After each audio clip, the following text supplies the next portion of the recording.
Today, we will learn some vocabulary related to marketing. Say these words with your English voice. Point of sale. Point of sale.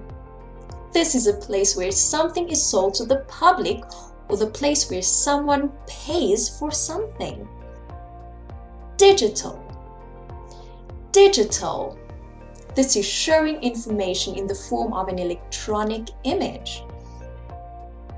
Directory. Directory. This is a book that gives a list of names, addresses, or other facts, and it can also be used online.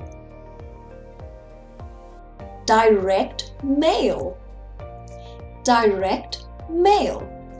This is the activity in which companies or organizations write to people to try to persuade them to buy their product or give money, etc. Mixed media. Mixed media.